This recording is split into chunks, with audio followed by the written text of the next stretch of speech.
قال المؤلف رحمه الله تعالى ونفعنا بعلومه في الدارين آمين. باب إباحة الكلام على لسان التفريد.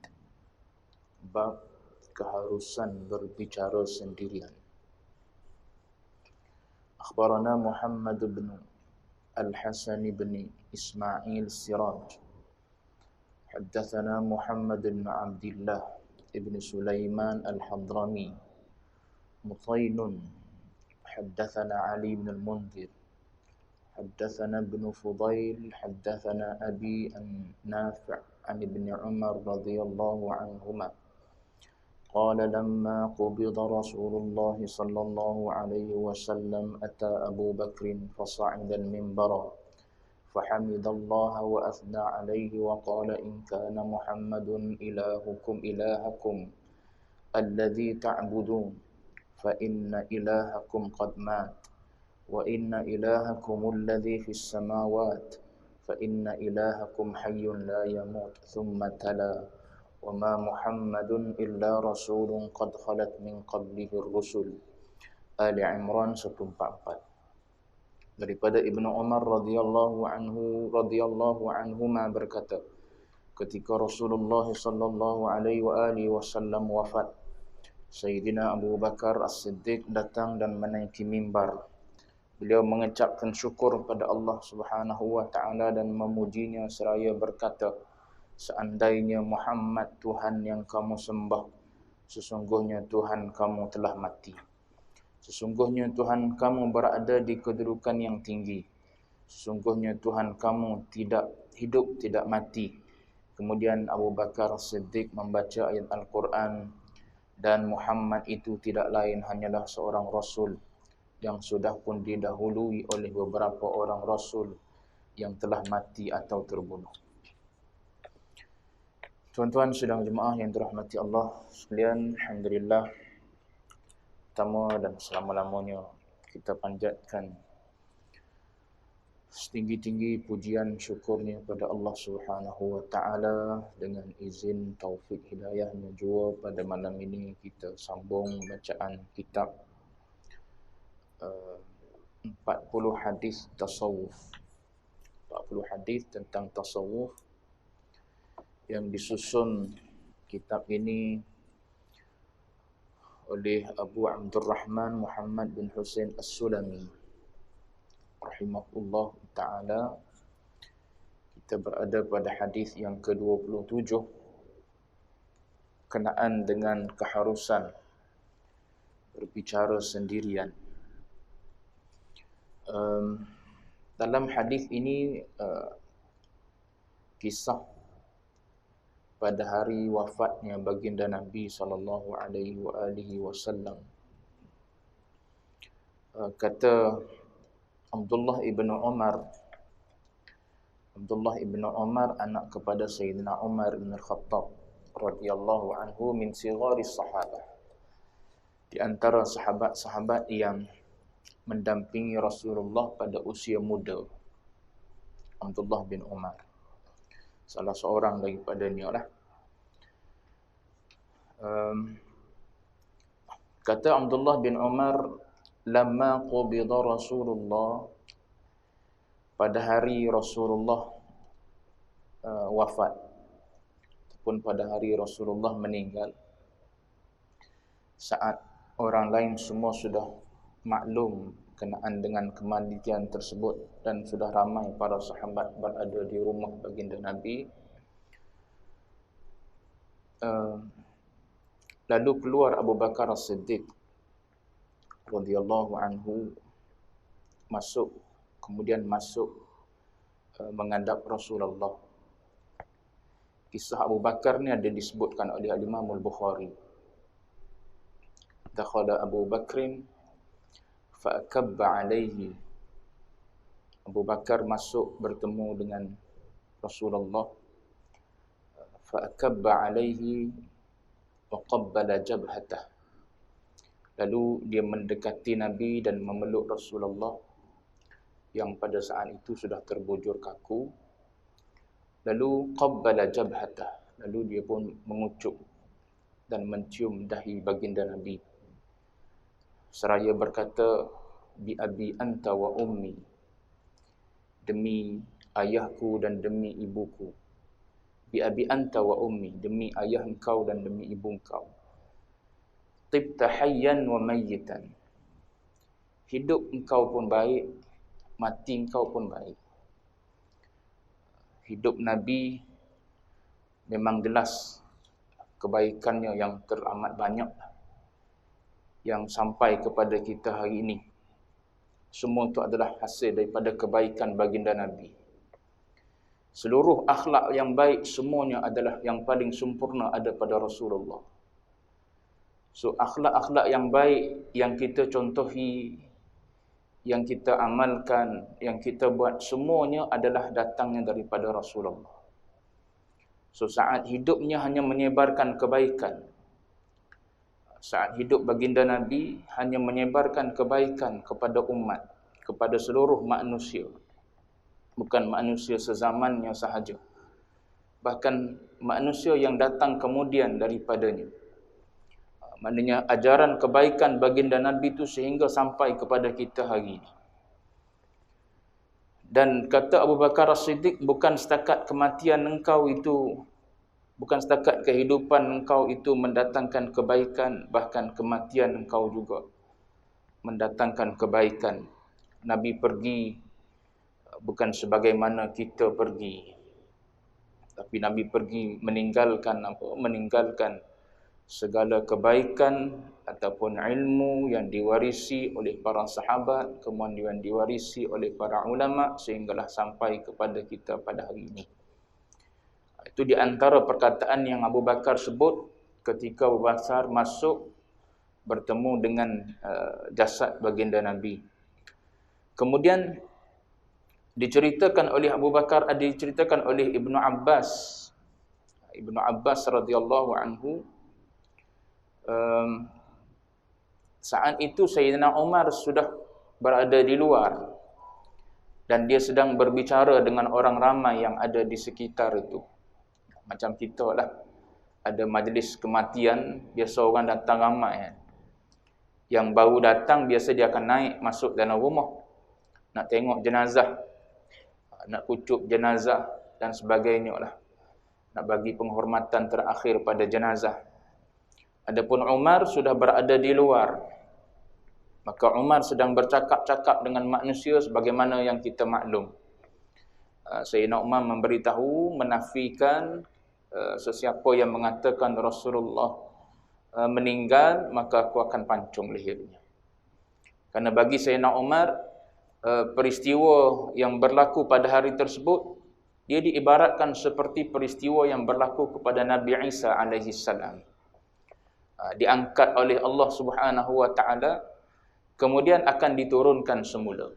Itu bagi Sayyidina Umar. Maknanya Sayyidina Umar, jiwa dia pada saat itu berbolak-balik, adakah seorang nabi akan meninggalkan kita, meninggalkan dunia ini dan meninggalkan kita semua. So bagi dia tak boleh terima, ibaratnya kisah kematian baginda Nabi. Setelah Abu Bakar As-Siddiq masuk dalam rumah Rasulullah, selesai, kemudian dia keluar. Ini Abdullah bin Abbas cerita. Abdullah bin Abbas min sighari sahabat, antara sahabat yang kecil juga. Lalu Abdullah bin Abbas menceritakan Abu Bakar kemudian keluar. Pada saat itu Sayyidina Umar sedang bercakap-cakap dengan orang ramai. Lalu kata Abu Bakar kepada Umar, "Ijlis ya Umar." Tolong duduk. Maknanya tolong bertenang, tolong duduk. Fa'aba, tapi Sayyidina Umar ni tak nak duduk lah. Maknanya dia tetap nak mempertahankan bahawa Nabi sebenarnya bukan wafat.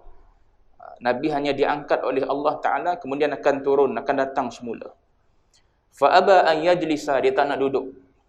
Walaupun itu arahan daripada senior lah, ataupun arahan daripada orang yang lebih dekat dengan Rasulullah.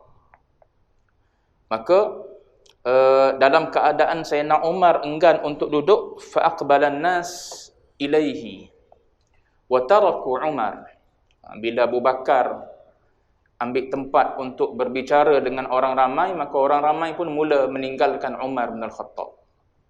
Orang ramai mula beralih nak dengar pula apa perkataan yang datangnya daripada sahabat yang paling hampir dengan Rasulullah, iaitu Abu Bakar As-Siddiq radhiyallahu anhu. Faqala Abu Bakrin, lalu Abu Bakar pun berkata, amma ba'du, setelah dia memuji Allah. Kat sinilah masuk hadis ni. Fahamidallah wa athna alaihi. Dia memuji Allah Ta'ala, mengucapkan syukur pada Allah Ta'ala. Sini bukan syukur maknanya syukurlah Nabi dah mati, tidak. Maknanya dia mengucapkan syukur untuk berkhutbah lah. Maknanya memuji-muja Allah Ta'ala, alhamdulillah. Segala puji bagi Allah Subhanahu wa Ta'ala. Itu puji-pujian sebelum orang berkhutbah kan.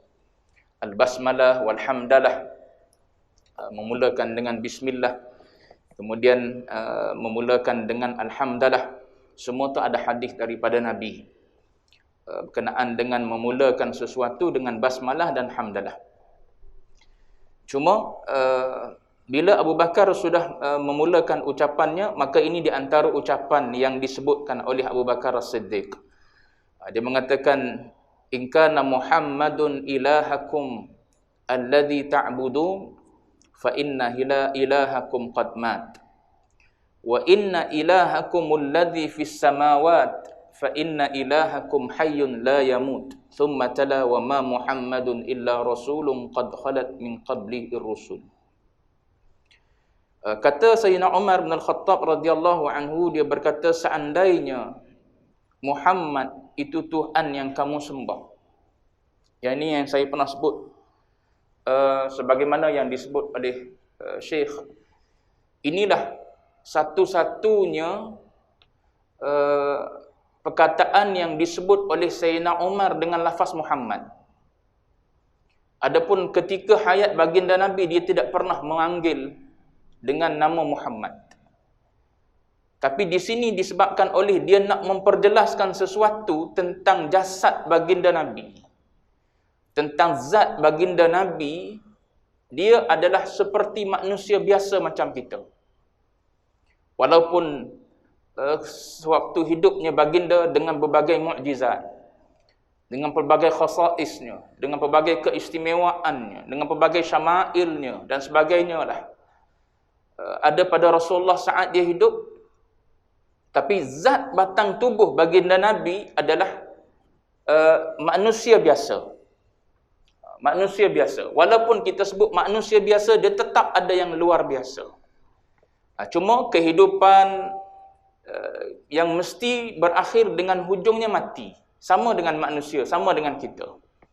Jadi saat Abu Bakar nak menjelaskan hakikat zat batang tubuh Nabi yang lahirnya sama dengan kita, daripada seorang ayah dan seorang ibu, kemudian akan kembali pada Allah Ta'ala, yakni akan meninggal, maka saat ini sahaja Sayyidina Umar bin Al-Khattab menggunakan kalimah Muhammad.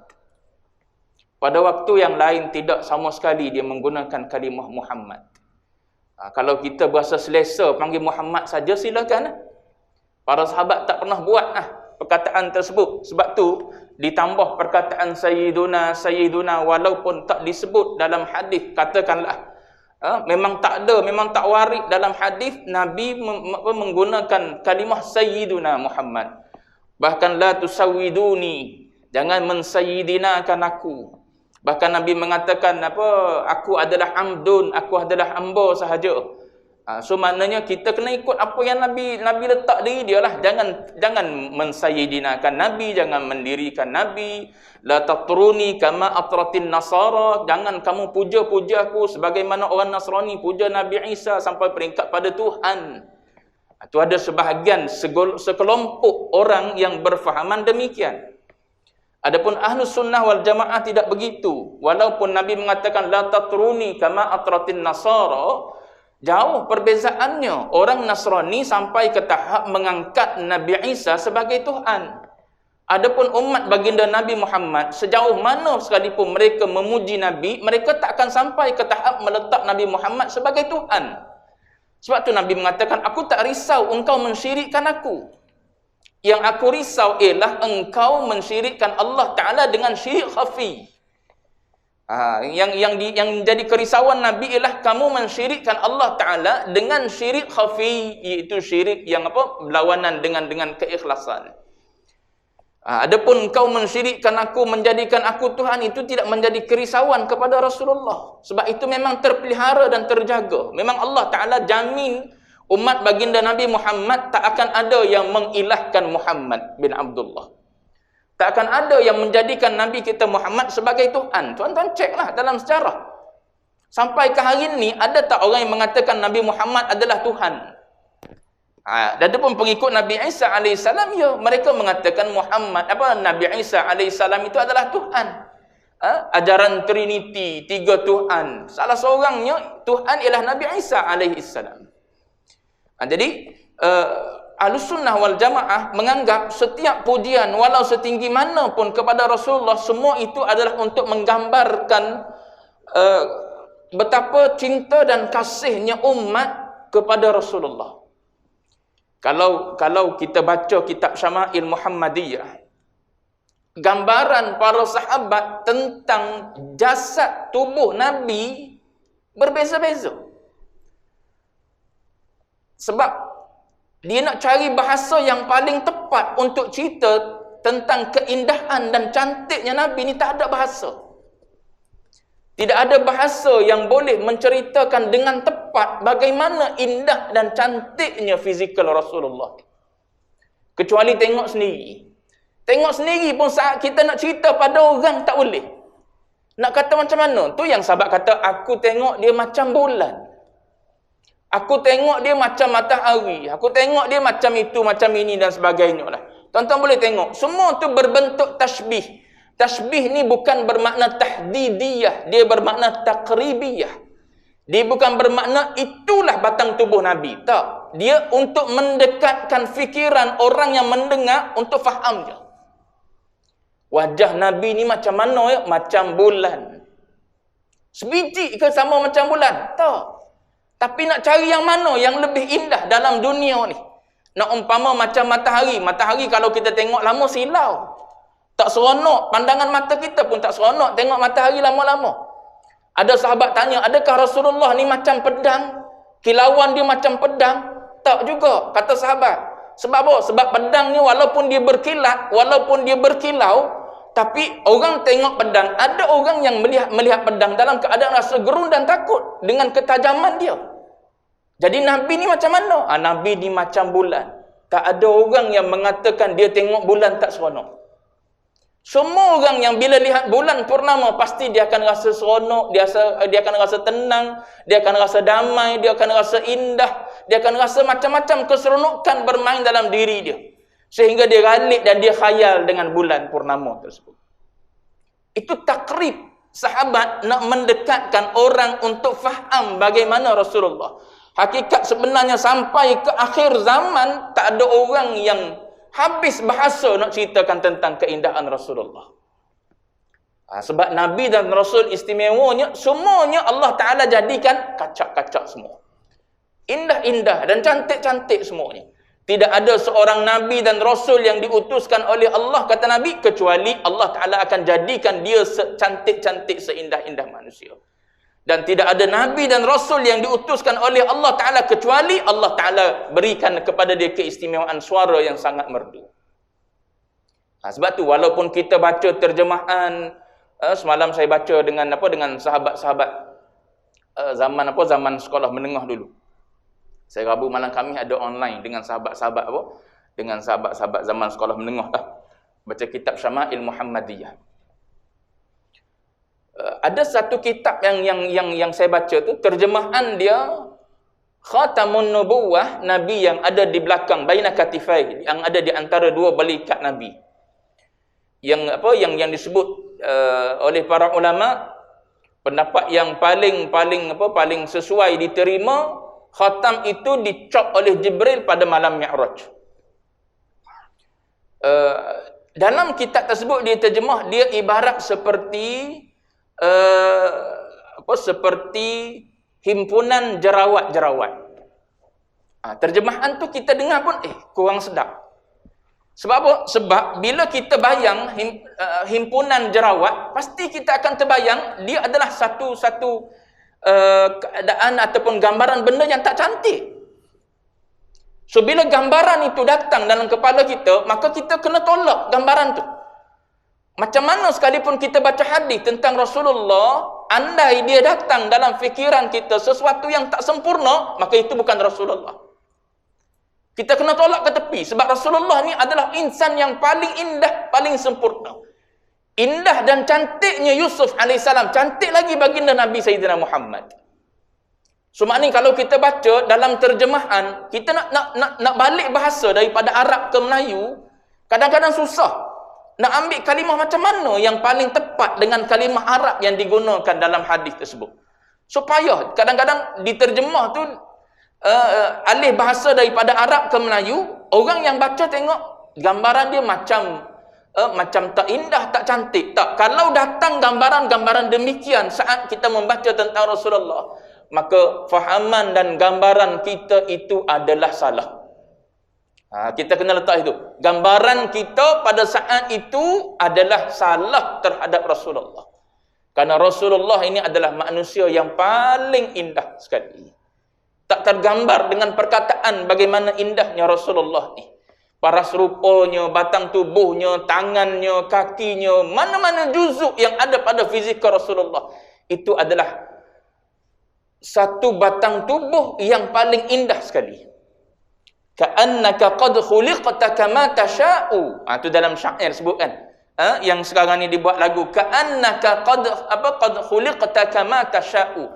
Engkau ni diciptakan oleh Allah Ta'ala sebagaimana engkau kehendaki diri engkau begitu. Mata engkau nak macam mana? Kalau kita buat contoh, nak mata Korea, okey, mata Korea. Nak putih-putih macam mana? Putih apa? Putih Korea, putih pucat pula. Putih kemerah-merahan, putih Arab. Okey, putih kemerah-merahan macam Arab. Kemudian tangan nak macam mana? Kuku jenis runcing. Kalau yang jenis kontot tak lawa. Contoh, saya sebut contoh ni tuan-tuan. Sagi pakat dia tengok jari pula. Nak yang apa? Kukunya runcing. Kakinya nak kaki yang jari telunjuknya adalah lebih panjang daripada jari ibu jari. Kalau susun berturun gitu tak cantik. Contoh-contoh. Maknanya apa yang ada di Nabi itu adalah semua yang seolah-olah dia pilih sendiri, seolah-olah. Ka'annaka qad khuliqta kama tasha'u. Sebagaimana dia pilih, dia nak macam tu dan Allah Taala pun setuju. Ini yang terbaik. Maknanya Allah Taala setuju. Okey, pilihan kau ini yang terbaik. Pilihan kau ini yang terbaik. Seolah-olahnya begitu. So kalau begitu keadaannya, kalau kita terbayang Nabi ni kurang di mana-mana juzuk, sama ada pada jasadnya sekalipun, maka itu adalah gambaran buruk hati kita terhadap Rasulullah. Kita kena buang. Kita kena tepis lah. Maknanya hati kita ni ada sesuatu yang tak indah terhadap Nabi. Macam dalam apa? Dalam hadis Syama'il ada sebut gigi Nabi yang 4, atas 2, bawah 2. Atas 2 gigi apa dipanggil? Gigi kacip lah. Yang atas dengan yang bawah. 2 atas, 2 bawah tu, antara 2 tu, antara yang atas dengan yang bawah tu, di antara 2 yang atas dengan 2 yang bawah, itu ada jarak. Dan jarak itu menunjukkan indah. Sehingga sahabat kan mengatakan, bila Nabi bercakap, seolah-olah keluar mutiara di celah-celah gigi tu. Kita boleh jadi, saat kita dengar gigi Nabi, jarak antara 2 batang tersebut, yang atas dengan yang bawah, kita terbayang gigi orang lain. So kita dah bayang, tak cantik kalau gigi jarak ni. Tu maknanya jiwa kita ada tak kena dengan Rasulullah. Maknanya hati kita ada gambaran buruk yang perlu kita tolak ke tepi. Maknanya walaupun diceritakan di antara gigi Nabi ni ada jarak, itu adalah jarak yang paling cantik dan paling indah. So kita nak bayang macam mana? Sebab kita tak pernah tengok, tapi bila kita berbicara tentang Rasulullah, kok mana pun kita kena tolak ke tepi. Mana-mana gambaran yang tak baik dan tak elok dan sebagainya. Sebab apa yang ada di diri Rasulullah itu adalah semua menunjukkan keindahan dan kecantikan Rasulullah. Baik. Saya nak sebut sini Macam mana Abu Bakar As-Siddiq radhiyallahu anhu beradab dengan Rasulullah? Ni di antara huraian para ulama yang pernah saya dengar lah. Inilah kali pertama dan terakhir Abu Bakar As-Siddiq menggunakan kalimah Muhammad. Tujuan dia adalah untuk menjelaskan bahawa batang tubuh Nabi ni dia hidup macam kita, ada permulaannya dan dia akan kembali kepada Khaliqnya, kepada penciptanya bila mana sampai ajalnya. Maknanya dia akan meninggal.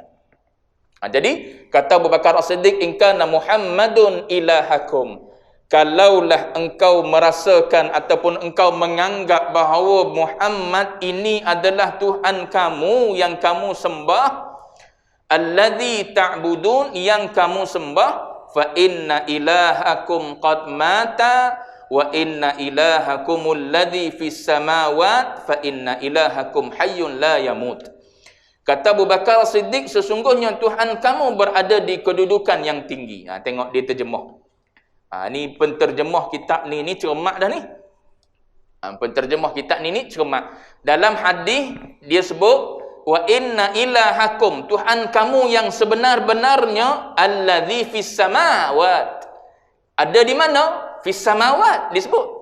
Di langit kalau kita terjemah harfian fis samawat. Tapi bila kita tengok terjemahan, penterjemah tak terjemah fis samawat. Dia kata berada di kedudukan yang tinggi. Tengok dia cermat tu. Sebab apa? Nak jaga kita orang awam. Nak jaga kita orang awam. Kalau dia terjemah fis samawat, maknanya kita terbayang tempat. Pasti kita orang awam mesti akan terbayang tempat. Sebab apa? Langit yang kita tahu ada ke atas je. Atas kepala kita lah langit. Mana pula langit duduk bawah daripada kaki kita? Yang duduk di bawah kaki kita ni bumi kita kata. Atas maknanya atas langit, maknanya atas lah, atas daripada kepala kita. Tu langit. Atas daripada awan lagi sampai ke mana tak tahulah. Cuma nak beritahunya, langit ni mesti kita akan kata jihah dia atas, arah dia adalah atas. Jadi nak jaga orang awam daripada membayangkan Allah Ta'ala ni berjihah, bertempat, maka dia nak selamatkan kita, dia suruh terjemah, dia adalah Tuhan yang berada di kedudukan yang tinggi. Bukan bermakna di sini nak bagi tahu Allah Ta'ala ni duduk di langit, tidak. Duduk di langit ke, di arash ke, di mana sekalipun, Allah Ta'ala ni bukan mutahayyizun, dia bukan mengambil ruang macam kita. Adapun kita ni mengambil ruang. Kita ni mengambil ruang. Bila kita duduk kat sini, ini ruang yang kita ambil. Sebesar mana ruang kita duduk, itulah ruang yang kita ambil. Maknanya orang tak boleh mari duduklah tepat di ruang kita duduk ni. Allah Ta'ala tidak macam kita. Dia bukan jenis ada mengambil ruang, mengambil tempat, tidak. Allah Ta'ala ni laisa kamithlihi syai'. Tu Quran sebut. Daripada laisa kamithlihi syai', ulama-ulama yang moden mari beritahu kepada kita mukhalafatuhu ta'ala lil hawadith. Tu ambil mana mukhalafah ni? Tak ada dalam Quran. Nabi tak pernah ajar. Itulah ambil Quran ni lah. Daripada Quran ni. Laisa kamithlihi syai' wa huwas samiul basir. Allah Ta'ala ni tak menyerupai apa-apa benda pun. So kalau kita masih lagi ada rasa serupa dengan sesuatu, maknanya itu bukan Tuhan lah. Sebab tu secara mudahnya kullu ma khatara bi balika fallahu khilafu dzalik. Setiap apa yang duk terlintas dalam hati kita tentang Allah ni begini. Selagi mana terlintas tu bukan Tuhan tu. Allah Ta'ala ni bertempat, Allah Ta'ala ni berjisim, Allah Ta'ala ni ada tangan, Allah Ta'ala ni ada kaki. Maknanya selagi mana terlintas di hati kita begian-begian, maknanya itu bukan Allah Ta'ala. Walaupun ayat Quran duk sebut tu, ayat Quran bukan murad begitu. Bukan murad ayat Quran nak beritahu ada tangan, ada kaki, ada betih, ada tempat duduk bersila, duduk begini dan sebagainya. Tidak. Dia bukan nak beritahu begitu. Sebab tu ayat Quran ni ada ayat mutasyabihat dia, ada ayat muhkamat dia. Yang muhkamat kita boleh baca dan kita boleh faham sendiri. Adapun yang mutasyabihat kita tengok huraian para ulama macam mana. Yang tu perbahasan dia dalam ilmu tafsir kalau ayat Quran. Kalau usuluddin kena tengok dalam usuluddin lah. Baik. Mana tadi? Jadi kata Sayyidina Abu Bakar As-Siddiq, kalau Muhammad itu Tuhan kamu, maka pada hari ini Muhammad ataupun baginda Nabi SAW telah meninggalkan kamu. Tapi sekiranya Allah Ta'ala adalah Tuhan kamu, maka dia adalah Tuhan hayyun la yamutu. Thumma tala. Kemudian dibaca ayat. Wa ma Muhammadun illa rasulun qad khalat min qablihi rusul. Lalu Abu Bakar pun baca ayat ni. Bila Abu Bakar baca ayat ni, maka Sayyidina Umar pun kata, falaka anni lam aqra'ha illa yawma idh. Bila Sayyidina Umar dengar perkataan ni, ayat ni dibaca oleh Abu Bakar As-Siddiq, kata Sayyidina Umar Khattab, dia kata, falaka anni, seolah-olah aku tak pernah baca ayat ni. Illa yauma id, kecuali pada hari ni aku dengar. Tu kadang-kadang sahabat-sahabat ni ada yang lebih daripada yang lain. Maknanya di sini menunjukkan kelebihan Sayyidina Abu Bakar As-Siddiq radhiyallahu anhu. Berbanding dengan sahabat lain, Allah Ta'ala beri kelebihan, kefahaman yang lebih kepada Abu Bakar As-Siddiq pada hari ini. Tuan-tuan boleh tengok dalam kisah ni betapa tenangnya Abu Bakar As-Siddiq radhiyallahu anhu. Sebab tu waktu baca hadis ni, Syekh bagi komen satu je. Syekh Mustafa Nadawi komen satu. Dia kata sini, dia kata tathbitu qulubil mu'minin. Dalam hadis ni nak mengisahkan ataupun pengajaran yang kita boleh ambil daripada hadis ni ialah tathbit qulubil mu'minin. Dia nak menetapkan jiwa orang-orang mukmin, orang-orang muslim. Macam kita lah. Macam apa? Macam orang nak meninggal kan. Orang nak meninggal. Kita diajar oleh agama, bila kita pergi ke rumah orang yang sakit, nazak nak meninggal, maka kita disuruh supaya mengajarkan kalimah syahadah. Mentalqinkan kalimah syahadah pada dia tanpa memaksa. Maknanya ajar, pendengarkan kepada dia kalimah la ilaha illallah. Tu tujuan dia untuk tasbih tu. Benda tu ada dah dalam hati dia. Sebab dia orang Islam. Setiap orang Islam ni memang dia yakin dengan Tuhan, dengan Allah Ta'ala. Habis tu kenapa nak kena ajar lagi? Sebab nak tasbih. Nak suruh tetap hati dia pergi dalam keadaan duk ingat pada Allah Ta'ala. Duk yakin pada Allah Subhanahu Wa Ta'ala. Sebab kita duk baca dalam hadis, banyak ujian yang datang saat orang nak meninggal. Jadi tujuan kita ajar dia bukan siapa peringkat nak suruh dia lapas biji macam kita yang sihat segar bugar ni. Cukup kalau dia boleh sebut Allah saja pun tak apa dah. Ataupun kita sebut, dia tak ada sebut apa-apa pun tak apa. Ni dah, dia tak sebut apa lah. Oh, su'ul khatimah mati. Bukan kerja kita. Kita pergi ajar dia la ilaha illallah. Dia tak ada sebut apa senyap. Kita pun keluar daripada bilik meninggal dah. Dia kata, tak mengucap dia tu. Tu bukan kerja kita. Bukan maknanya bila kita talqin nak suruh dia pun sebut serupa dengan kita sebut dah. Cukup ada dalam hati dia Allah Tuhan. Maknanya sebab apa? Sebab orang yang beriman ni, orang muslim, mukmin macam kita ni, dia iman kepada Allah Ta'ala tu memang ada dalam hati.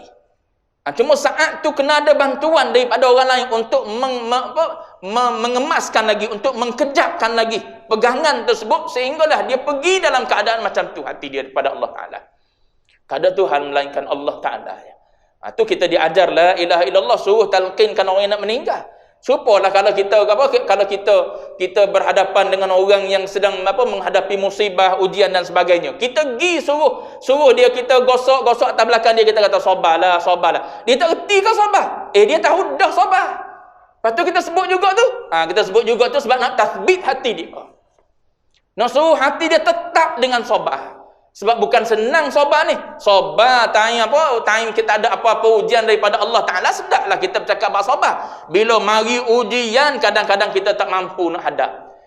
Bila tak mampu nak hadap itulah perlu pada orang lain tolong bagi tahu, sabarlah, ini ujian Allah. Sabarlah. Tu orang tolong sebut tu untuk tasbih hati kita. Yang ada dah sabar tu, tapi kadang-kadang dia tak terpancul keluar, tak keluar daripada hati kita sabar tu. Bila orang peringat, baru kita tahu, rupanya ni qada dan qadar Allah, ketentuan Allah Ta'ala dan sebagainya lah.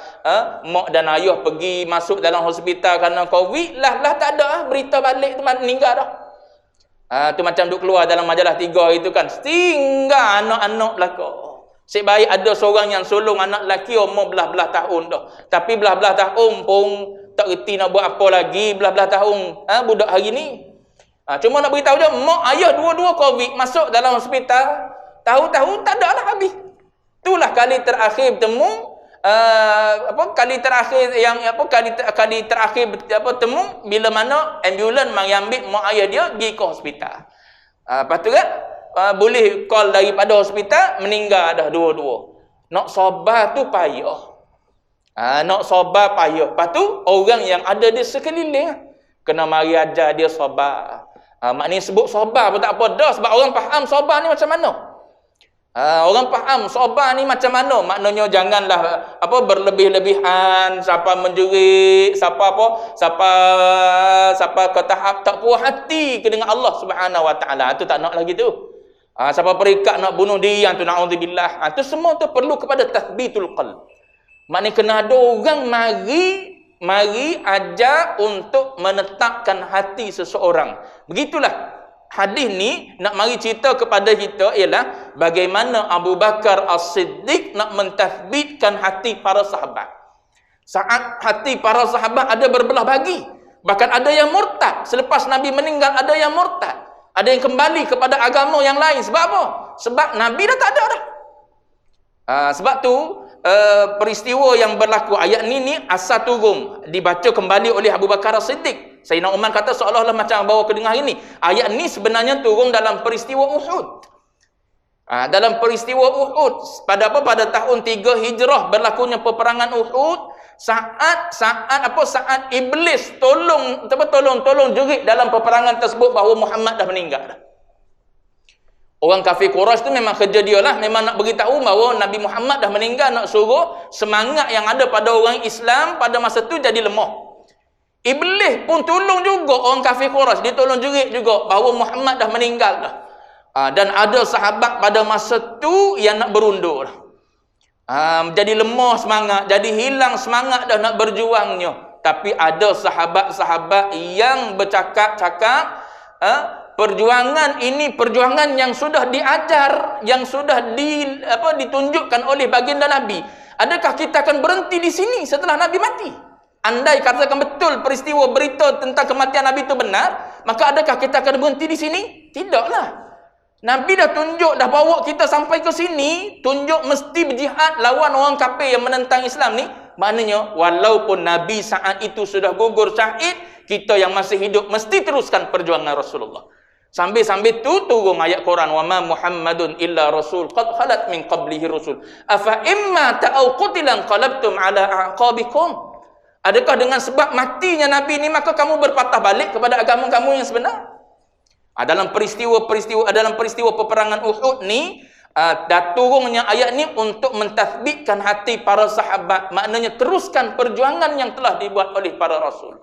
Dalam kes ni maknanya yang dibuat oleh Rasulullah. Ada yang tak tetap dalam perjalanan, patah balik dah. Nabi pergi dengan 1,000 tentera, 300 balik. Sebab apa? Sebab sudah dimomokkan ataupun sudah dipujuk, diberi janji manis oleh Abdullah bin Ubay bin Salul, Sayyidul Munafiqin. Dia pujuk, dia bagi gula-gula lah ibarat itu, sehinggalah 1,000 yang pergi bersama dengan Nabi, 300 patah balik semula. Nabi pergi dengan 700 orang je. 700 orang berhadapan dengan 3,000 tentera musyrikin Quraisy. Lepas tu Nabi letak 50 orang atas bukit rumah untuk jaga standby di situ, untuk tetap di situ, menang atau kalah mesti panah musuh-musuh. Tapi tak tetap juga pakat turun, tak dengar Nabi sebut situ dan sebagainya lah, maka kalah. Cuma nak sebutnya peristiwa ni panjanglah, kisah Uhud tuan-tuan boleh baca sendiri. Nak sebutnya ayat ni turun untuk mentathbitkan hati para sahabat. Begitulah juga kita kalau nak ambil pengajaran, maknanya kadang-kadang kita perlu untuk mentathbitkan hati kita dengan Tuhan. Tu yang ada zikir, kalau ahli sufi dia ada zikir Allah tu untuk mentathbitkan hati dengan Allah Taala. Untuk mengukuh, menetapkan hati kita dengan Allah Subhanahu Wa Taala. Yang la ilaha illallah pun diamalkan juga dengan yang Allah dengan Ismul Azam pun ada juga. Tu perbahasan dia, mana dalilnya, mana sandarannya, tu ada dalam kitab lain. Kitab Haqaiq An-Tasawuf ada sebut berkenaan dengan tu. Cuma nak sebutnya sini pengajaran dia adalah untuk mentathbitkan hati. Baik, habis dulu situ, akan datang insya-Allah kita sambung bab yang ke-28, bagaimana masyayikh ataupun orang-orang yang alim, tuan-tuan guru ni berkhidmat diri mereka sendiri, berkhidmat kepada orang yang melakukan kebaikan. Wallahu a'lam wa ilmuhul